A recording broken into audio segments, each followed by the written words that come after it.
Robert Eggers' long-awaited vampire epic is finally here. So let's talk about Nosferatu. No, wait, sorry, that wasn't good enough. Let's try that again. Nosferatu. What's going on, my friends? Welcome again to the Cobwebs channel. My name is Daniel, and I have been so excited for Robert Eggers' Nosferatu for a long time. This was actually supposed to be his second film right after The Witch, but it's faced so many different production problems and delays, and now finally it ended up being his fourth movie. There was a time when I questioned if he would ever actually get to make this film, but here it is. I am so excited to talk about it, and one reason, if you don't know, if you're new to the channel, is that Dracula is my favorite fictional character of all time. The Dracula story is my favorite story ever told. And if you're wondering, well, what does Dracula have to do with Nosferatu? Well, Dracula is Nosferatu. The original F.W. Murnau silent horror classic was an unauthorized adaptation of Bram Stoker's Dracula. It was made before Dracula was in the public domain, and they didn't actually have the rights to it. So they tried to get away with it by changing the names around. Dracula became Count Orlok, but it's still very much a Dracula movie. In fact, it's a more faithful adaptation of Bram Stoker's story than the official Dracula film was with Bela Lugosi that came out in 1931. Of all the silent horror films that I have seen, it is the best and my favorite, and I am perhaps an even bigger fan of Werner Herzog's Nosferatu that came out in 1979. He did a remake of it, and it is incredible. I absolutely love it. So yes, huge fan of Dracula, of Nosferatu, and a huge fan of Robert Eggers, because when I saw The Witch back in 2015, I mean, I felt like it was the scariest movie I'd ever seen. Then when The Lighthouse came out, you know, I admit it wasn't what I was expecting. It wasn't what I felt like I was sold, but it's definitely good. I'm due for a revisit. I need to check this out again. But then I absolutely loved The Northman, an epic Viking revenge movie. How can you not love that? I just love how Robert Eggers is such a big history nerd and just bases his films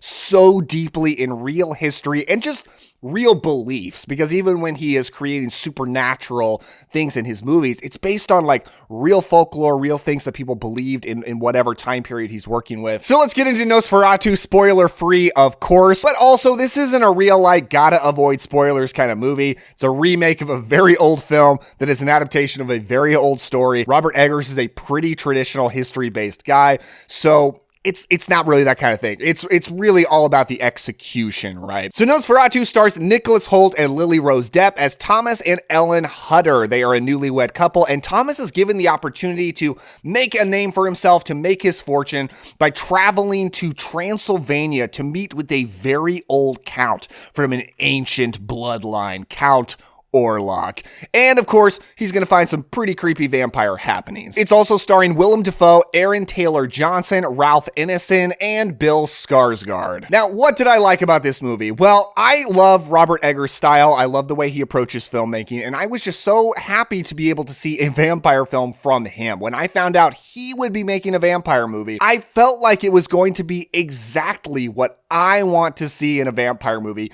ripped straight from my brain and put onto film. And that's a really tall order. That really is going to set you up for disappointment. But he did it. He did it. This is exactly my kind of vampire movie. I love a grand, epic, gothic, period piece vampire film. And that is what he gave us here. There are a lot of vampire movies that really simplify vampires. They just make them like a typical movie monster or horror movie villain. They drink blood. They can't go out into sunlight. And it's all very simple. And I'm okay with that. There are great movies that take a simplistic approach to the creature. But my favorite kind of vampire is when they feel truly otherworldly. You know, Francis Ford Coppola, when he made Dracula in 1992, said that he wanted the physics of reality to change all around Dracula. And that does seem to be Robert Eggers' approach here. Count Orlok walks straight out of hell. He is the devil himself. His shadows move on their own. His voice can travel anywhere he wants. He feels spiritual, right? Like a spiritual evil beyond just a walking corpse that drinks blood. Like an early scene that really told me what I was getting is when Thomas is traveling to the castle, he stops in a Transylvanian village, and there's just very traditional folk music and folk dancing and the way they're dressed. It all feels very based in history. And there is even a practice that is done that I have read about that is a real practice done around the belief in vampires throughout history. And I don't think I've ever seen it in a movie before. And that just told me this is my guy to make vampire stories, because I'm fascinated in the history of real life beliefs around vampires.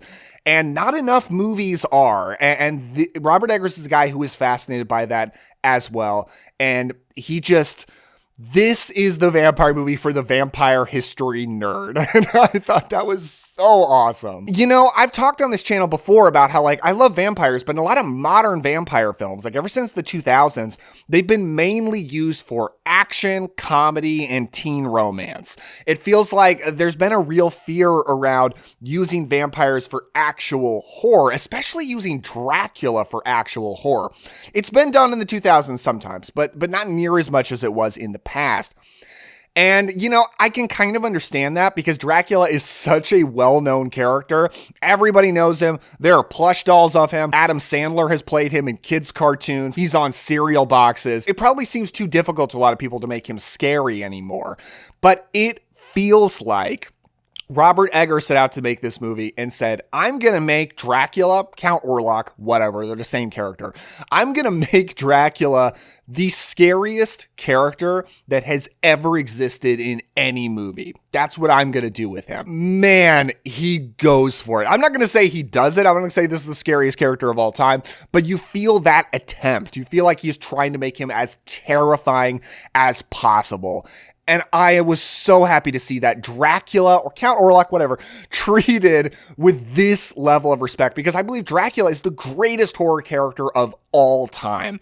There is no horror character more powerful, more evil, more otherworldly, grand and spiritual than Dracula. Like, he is the best. He's my favorite of all time.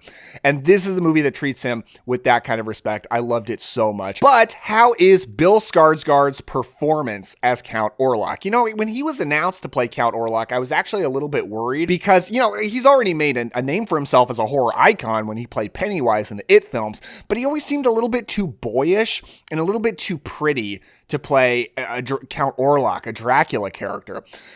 So I was a little worried, but what I have to say is, you know, to say Bill Skarsgård is unrecognizable in this movie is an understatement. If I were to put on a conspiracy theory hat and really get crazy with you guys, I might theorize that Bill Skarsgård is not in this movie and that they only said he's in this movie as a publicity stunt to sort of stop questions about who Count Orlok is, and that they used a complete unknown in order to drum up rumors that they used a real vampire in the movie, which, if you don't know, those are the rumors around the original Nosferatu. People have hypothesized for years that Max Schreck was just a real vampire.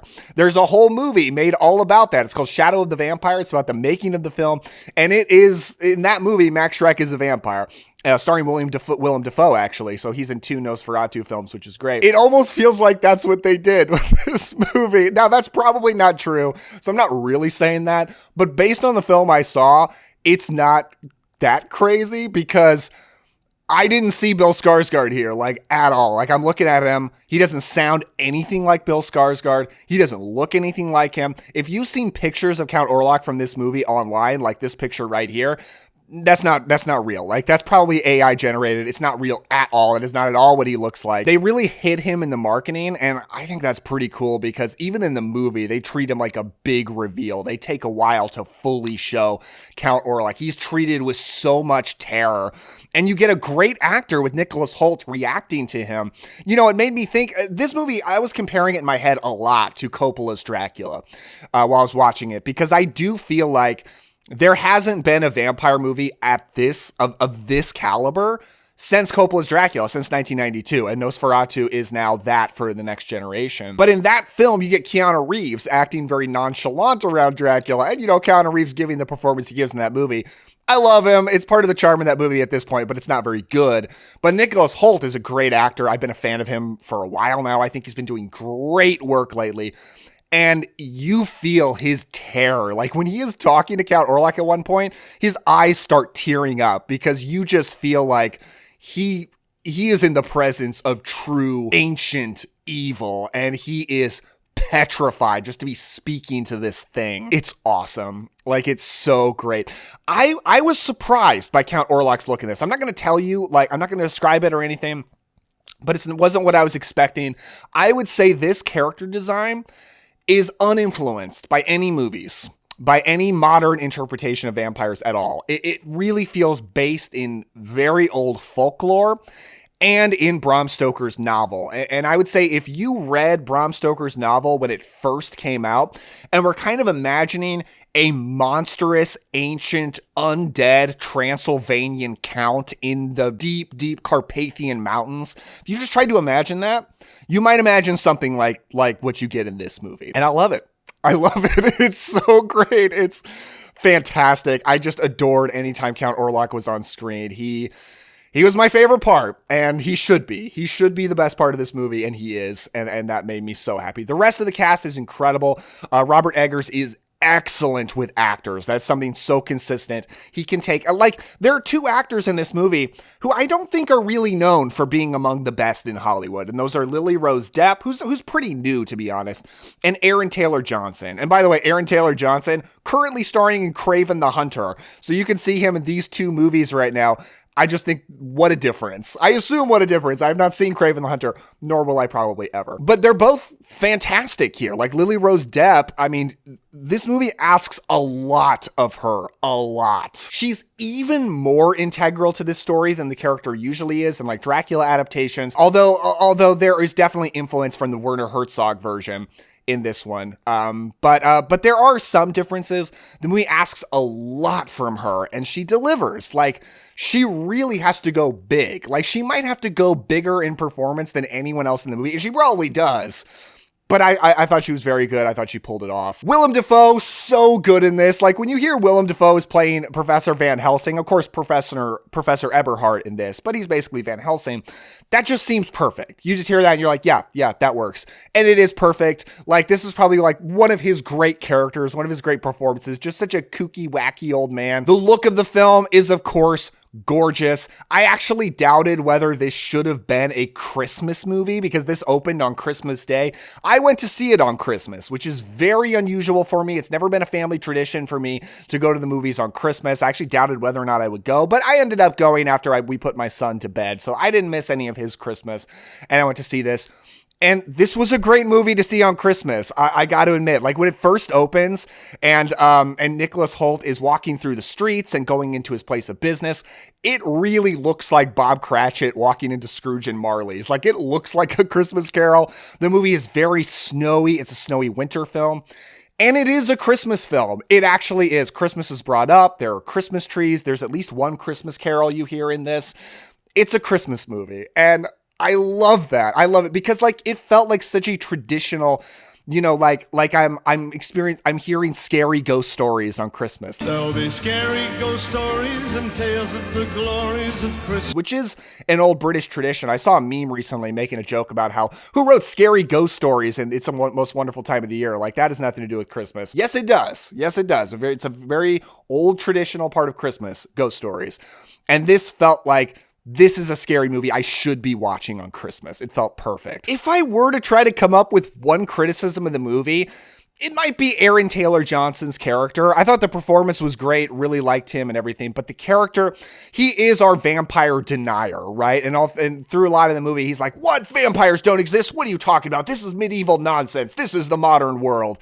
And all of us in the audience know there's a vampire. Everyone else in the movie knows there's a vampire, and he's the only one who goes on and on denying it. And at a certain point, I was like, okay, I'm kind of done with dealing with him. Like, can we just get him on board and move on and deal with this vampire threat? That's the closest I have to a criticism of Nosferatu. I love this movie. It feels like this is the vampire movie of the whole 2000s. This is the one. There hasn't been a vampire movie of this level since Coppola's Dracula in 1992. For what I want. Like, if you like more action-based vampires, then, you know, maybe your choice is like I don't know, Daybreakers or something. But for me, I like very traditional, epic, gothic vampires that treat vampires as an all-powerful spiritual evil. This is the movie for you. Now, classic monster fans, it's time to wait for the Wolfman and see if that is as good. It probably won't be. That's my review, but have you seen Nosferatu? Please let me know your thoughts down in the comments below. Are you looking forward to checking it out? Let's talk about this movie. And if you enjoyed this and want to spend more time with me, you can check out this video right over here and give a like and a subscribe for more content like this. Thank you all so much for watching. Don't forget to enjoy yourself today, have some fun, and I'll see you next time.